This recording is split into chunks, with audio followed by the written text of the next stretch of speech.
Perkenalkan, nama saya Alfisa Harin Lalisu. Saya akan membahas hasil presentasi kami, tindakan atau perbuatan administrasi negara. Hubungan tindakan hukum administrasi dan masyarakat.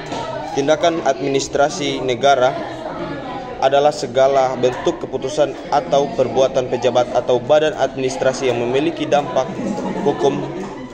Hubungan ini sangat erat dengan masyarakat karena pejabat administrasi menjalankan wewenang publik untuk melayani masyarakat seperti penerbitan izin, pemberian bantuan, atau penegakan sanksi. Contoh, ketika pemerintah mencabut izin usaha warga yang bergantung pada usaha tersebut bisa terdampak secara sosial dan ekonomi.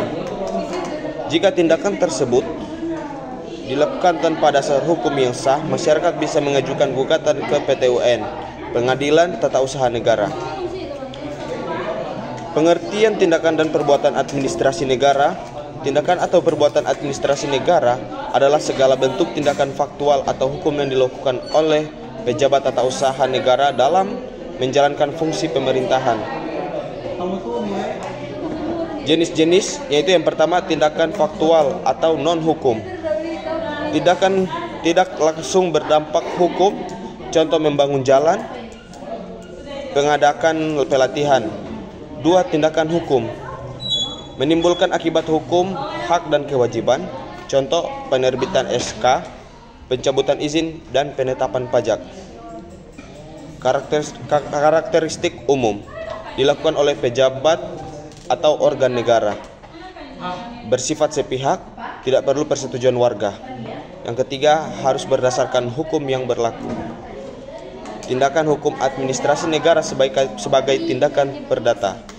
Meskipun administrasi negara identik dengan hukum publik, ada beberapa bentuk tindakan administrasi yang berada dalam wilayah hukum perdata, terutama saat negara melakukan hubungan hukum setara atau horizontal dengan pihak lain, misalnya swasta. Perjanjian perdata biasa. Negara dalam hal ini instansi pemerintah membuat kontrak biasa sebagaimana diatur dalam KUH Perdata serta tidak melibatkan kewenangan publik. Contoh, menyewa gedung untuk kantor pemerintah atau membeli alat tulis kantor. Jika terjadi sengketa diselesaikan di pengadilan umum, bukan di PT UN. Perjanjian mengenai wewenang pemerintahan. Perjanjian yang dilakukan pemerintah untuk melibatkan pihak ketiga menjalankan sebagian fungsi pemerintahan dan mengandung unsur kewenangan publik walaupun bentuknya kontraktual. Contoh, kerjasama pemerintah dengan perusahaan swasta untuk mengelola air minum, outsourcing pelayanan parkir oleh pemerintah daerah. Meskipun ada unsur perdata, tindakan ini tetap dapat diuji di PT UN jika mengandung pelanggaran hukum administrasi. Perjanjian mengenai kebijakan pemerintah.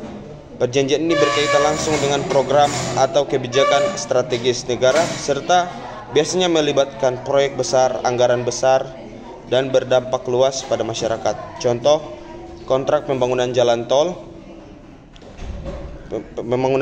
nasional. Yang kedua, proyek kereta cepat. Yang ketiga, pembangunan bendungan. Harus memperhatikan kepentingan umum, asas keadilan, hukum lingkungan, tata kelola pemerintahan yang baik atau good governance. Kesimpulan, tindakan atau perbuatan administrasi negara merupakan bagian penting dari pelaksanaan fungsi pemerintahan yang secara langsung mempengaruhi masyarakat, baik dalam bentuk tindakan hukum maupun perdata. Setiap tindakan administrasi harus dijalankan berdasarkan kewenangan yang sah dan prinsip-prinsip pemerintahan yang baik. Pemahaman yang tepat mengenai bentuk dasar hukum dan dampaknya sangat penting agar masyarakat dapat mengawasi jalannya pemerintahan secara kritis dan konstruktif. Sekian presentasi dari saya. Terima kasih.